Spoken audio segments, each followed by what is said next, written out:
ನಮಸ್ಕಾರ ವೀಕ್ಷಕರೇ, welcome to ನಮಸ್ತೆ ಇಂಡಿಯಾ ಕುಕಿಂಗ್ ಚಾನಲ್. ಇವತ್ತು ನಮ್ಮ ಚಾನಲ್ನಲ್ಲಿ ಚಪಾತಿಗೆ ಸೂಟ್ ಆಗುವಂತಹ ಕ್ಯಾರೆಟ್ ಪಲ್ಯ ಮಾಡೋದು ಹೇಗೆ ಅನ್ನೋದನ್ನು ನೋಡೋಣ.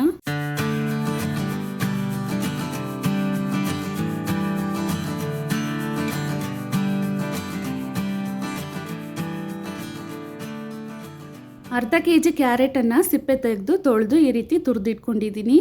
ಒಂದು ದೊಡ್ಡದಾದ ಈರುಳ್ಳಿಯಲ್ಲಿ ಅರ್ಧ ಭಾಗವನ್ನು ಕಟ್ ಮಾಡಿ ಇಟ್ಕೊಂಡಿದ್ದೀನಿ. ಖಾರವಾಗಿರುವ 5 ಹಸಿರು ಮೆಣಸಿನಕಾಯಿ, 1 ಕಡ್ಡಿ ಕರಿಬೇವಿನ ಸೊಪ್ಪು, ಕಟ್ ಮಾಡಿರುವ ಕೊತ್ತಂಬರಿ ಸೊಪ್ಪು ಸ್ವಲ್ಪ, ಅರ್ಧ ಬೆಳ್ಳುಳ್ಳಿಯನ್ನು ಸಿಪ್ಪೆ ತೆಗೆದು ಈ ರೀತಿ ಜಜ್ಜಿಟ್ಕೊಂಡಿದ್ದೀನಿ.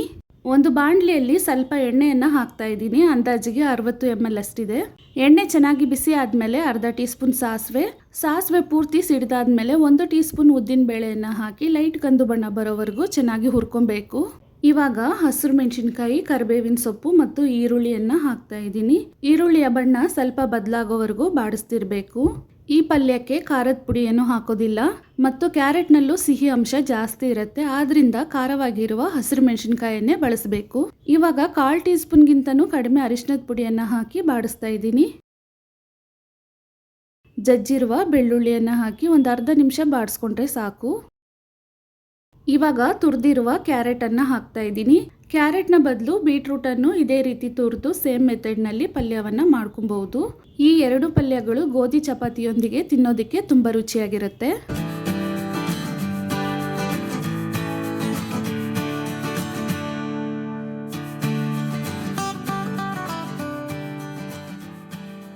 ಇವಾಗ ರುಚಿಗೆ ತಕ್ಕಷ್ಟು ಉಪ್ಪನ್ನು ಹಾಕ್ತಾ ಇದ್ದೀನಿ. ಉಪ್ಪನ್ನು ಸ್ವಲ್ಪ ಕಡಿಮೆನೇ ಹಾಕೊಬೇಕು.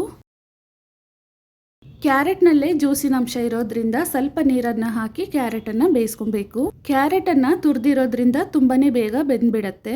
ಇವಾಗ ಒಂದು ತಟ್ಟೆಯನ್ನು ಹಾಕಿ ಮುಚ್ಚಿಟ್ಟು ಕ್ಯಾರೆಟ್ನಲ್ಲಿರುವ ನೀರಿನ ಅಂಶ ಪೂರ್ತಿಯಾಗಿ ಡ್ರೈ ಆಗೋವರೆಗೂ ಇದನ್ನ ಬೇಯಿಸ್ಕೊಬೇಕು. ಕ್ಯಾರೆಟ್ನಲ್ಲಿ ಇನ್ನೂ ಸ್ವಲ್ಪ ನೀರಿನ ಅಂಶ ಇದೆ. ಇದನ್ನ ಪೂರ್ತಿಯಾಗಿ ಡ್ರೈ ಮಾಡ್ಕೊಬೇಕು.